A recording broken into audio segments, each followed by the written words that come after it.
Ya. Bentar lagi ya. Silakan diceritakan untuk pagi hari ini. Sebelum kita mulai pelajaran kita pada pagi hari ini ada yang kita berdoa dulu. Berdoa untuk perjalanan agama yang masih berdoa dimulai. Amin. Berdoa selesai. Untuk absensinya hari ini ada yang tidak ada? Ada Bu? Siapa? Suci. Suci. Kenapa? Keterangannya apa? Izin. Ada ya? Ada Bu. Jadi izin ya?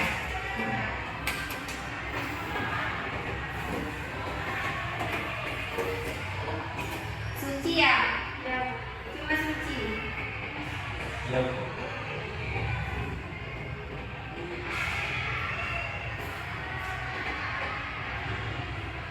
Baiklah, sebelum Ibu memulai pembelajaran pada hari ini, Ibu akan memberikan sedikit motivasi untuk pembelajaran kita pada hari ini, yaitu adalah selalu ikhlas bekerja daripada apa yang dibayarkan kepadamu saat ini, maka kamu akan meraih sebuah hasil yang berlipat ganda pada masa mendatang.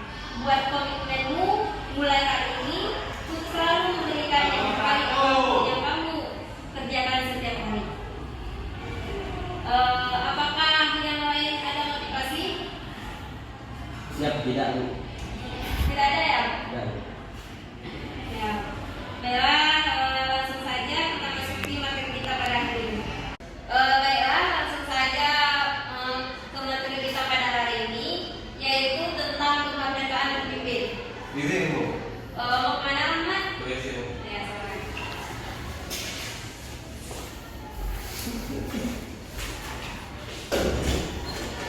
Baiklah, di sini akan menyampaikan materi kita pada hari ini, yaitu di mata pelajaran Sejarah Indonesia dengan subtema Demokrasi Terpimpin.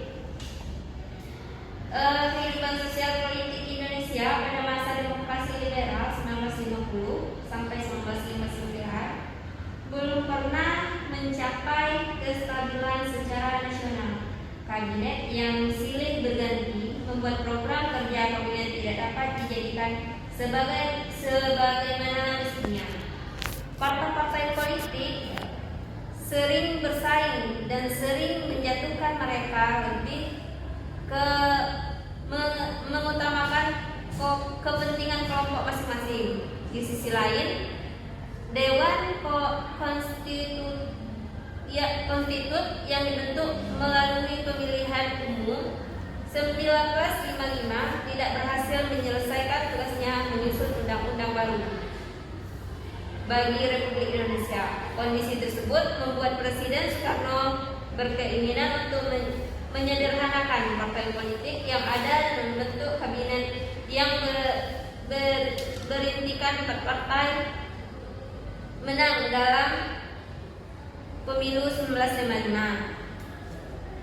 Nah, di sini ada demokrasi terpimpin, pokok-pokok pemikiran yang terkandung dalam konsepsi Presiden 1957 sebagai berikut.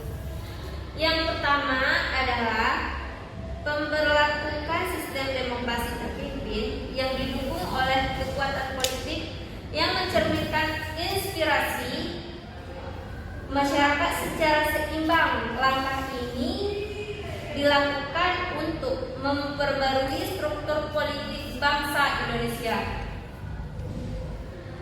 Pembentukan kabinet gotong royong berdasarkan perimbangan kekuatan masyarakat. Kabinet tersebut terdiri atas wakil-wakil partai politik dan kekuatan politik yang disebut golongan karya.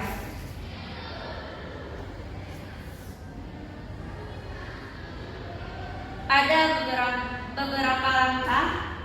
Langkah pertama untuk mewujudkan konsepsi Presiden 1957 melalui panitia perumusan Dewan Nasional muncul usulan secara tertulis oleh Kepala Staf Angkatan Darat Mayor Jenderal Ahan Nasution kepada Presiden Soekarno tentang pemberlakuan kembali Undang-Undang 1945 sebagai terpimpin usulan Nasution kurang didukung oleh wakil-wakil partai di dalam Dewan Nasional yang cenderung mempertahankan Undang-Undang 1950. Nah, di sini ada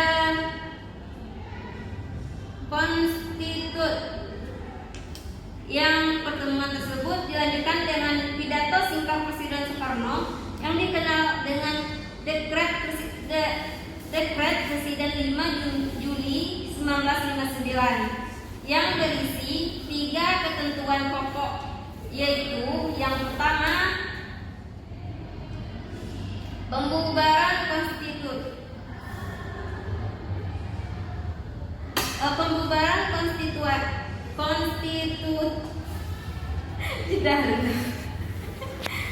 dikenal dengan Dekret Presiden 5 Juli 1959 yang berisi 3 ketentuan pokok, yaitu yang pertama, pembubaran konstitut, yang kedua, tidak berlakunya Undang-Undang 1950 dalam berlakunya kembali Undang-Undang 1945. Yang ketiga, pembentukan majelis permusyawarah rakyat sementara yang terdiri atas anggota DPR ditambah putusan daerah dengan golongan serta Dewan Pertimbangan Agung sementara.